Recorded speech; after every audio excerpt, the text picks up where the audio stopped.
Today I'm going to do a quick biography of Strive Masiyiwa. This is an unofficial biography from information that is publicly available.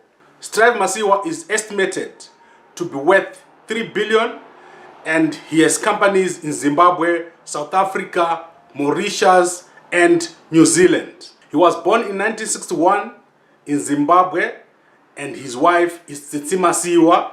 He's got 6 children, 5 girls and 1 boy. When he was 7 years old, in 1968, his parents fled Zimbabwe and settled in Kitwe, where he did his primary. Then, for secondary school, he went to Scotland, a place called Edinburgh. That is where he did his secondary school. He holds a degree in electrical engineering from the University of Wales, and he has a doctorate in philanthropy for his humanitarian work from Morehouse College. This is the same college that Martin Luther King went to. Let's quickly look at Strive Masiyiwa's work life. Strive Masiyiwa came back to Zimbabwe in 1983, and in 1984 he started to work for the PTC. That is the same company now called Tel1. In 1988 he started his first company. This company was called Retrofit, and in 1989 he left PTC to focus on Retrofit. If you remember, Retrofit is the same company that did some work for Robert Mugabe at his house in Zimba, and at that point the company started to have problems and it ended up having to be bought out. So Strive Masiyiwa was bought out of Retrofit. Now let's look at his business life. What kind of businesses has Strive Masiyiwa started? In 1998, Econet was finally granted an operating license and it started operating and was listed on the Zimbabwe Stock Exchange. In the same year, Strive Masiyiwa established Mascom in Botswana. In 2000, Strive left Zimbabwe to live in South Africa after having a lot of problems with government agents in Zimbabwe. In 2001, Econet established the first GSM network in Nigeria. They launched on the same day with MTN. In 2005, MTN acquired a 44% stake in Mascom. So at this point, Strive Masiyiwa's company, Econet, was left with a 32% ownership.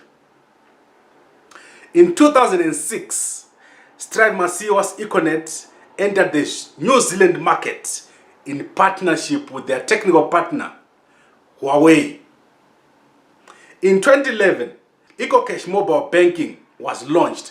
EcoCash is one of the most popular banking platforms in Zimbabwe. At the moment, almost 99% of the people in Zimbabwe use EcoCash.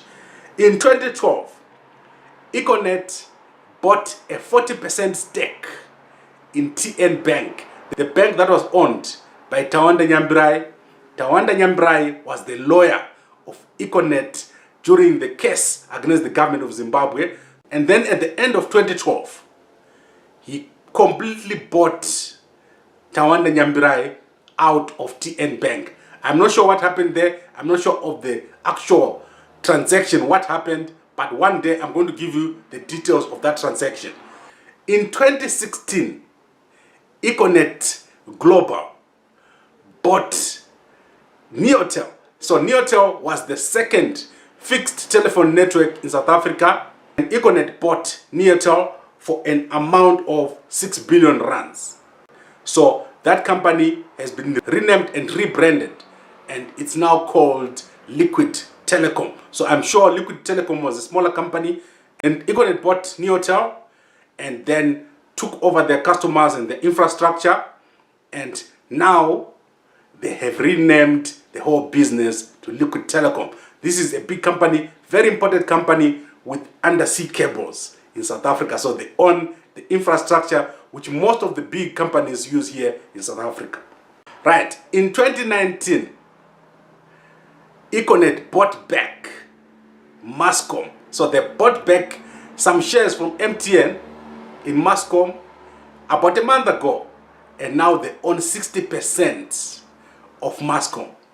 This follows on the back of another deal that they did where Liquid Telecom went into partnership with the Botswana Power Company, and I'm sure they're working on fiber in Botswana. There's about 1.5 million subscribers in Botswana, a very important market, almost a tenth of the Zimbabwean market, but high buying power, a lot of foreign currency. So if you look, Econet now has presence in South Africa, Botswana, and Zimbabwe. So these are countries that are next to each other, and there's an undersea cable that moves right from the coast to these countries. And this is what you call a total takeover. They also have businesses in New Zealand. They are running their network there in New Zealand. So it's an important company which is making a lot of money. It's got interest in banking, in telecoms. Very well-related industry, very well set for innovation. Now, I want to go to the controversies. I'm not going to say a lot here.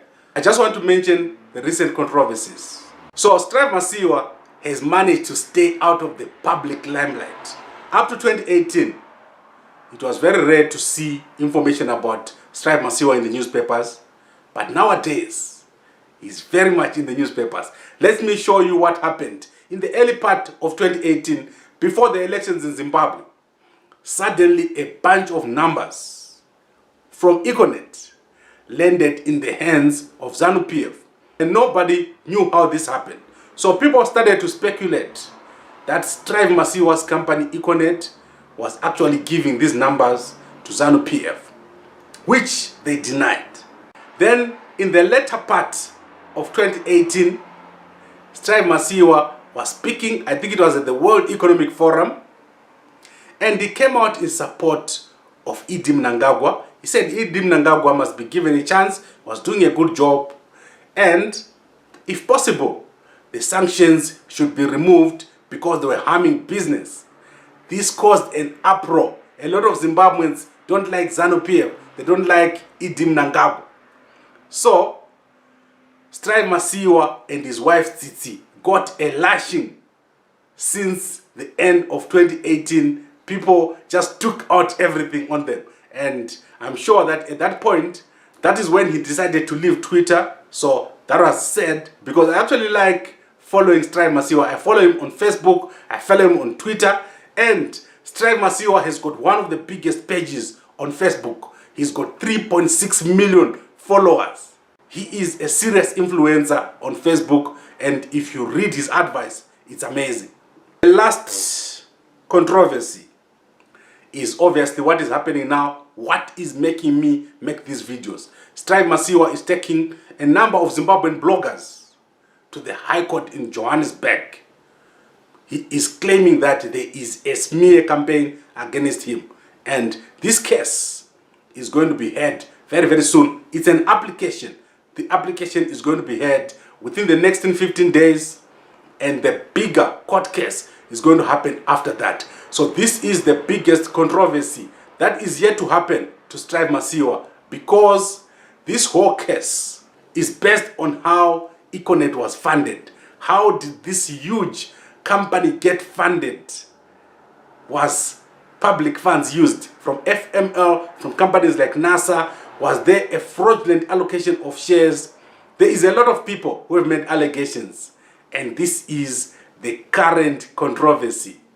How did I find myself in the middle of a $1 billion case?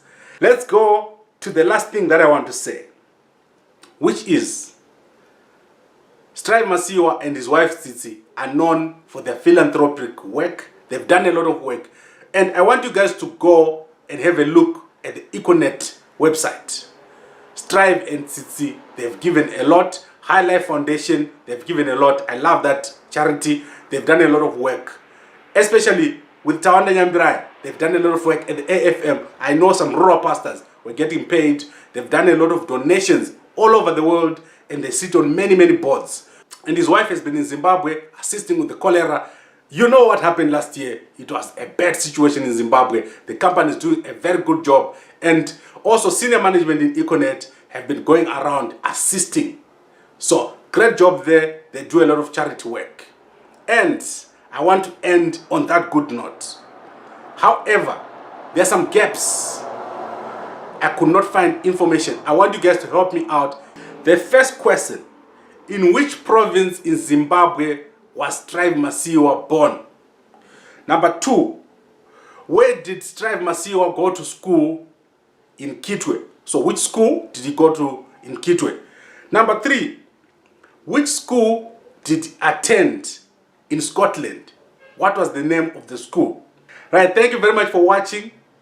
And tomorrow I'll be back. I want to talk about how Strive Masiyiwa fell out with ZANU-PF politicians in the 80s. What happened for Strive Masiyiwa to fall out with ZANU-PF politicians in the 80s, in the early 90s? Thank you very much for watching. Please like, comment and share on this post, like our Facebook page, and subscribe to the Gambakwe Media YouTube channel. Right, hit the bell so that you don't miss anything. This is the most interesting channel in Zimbabwe.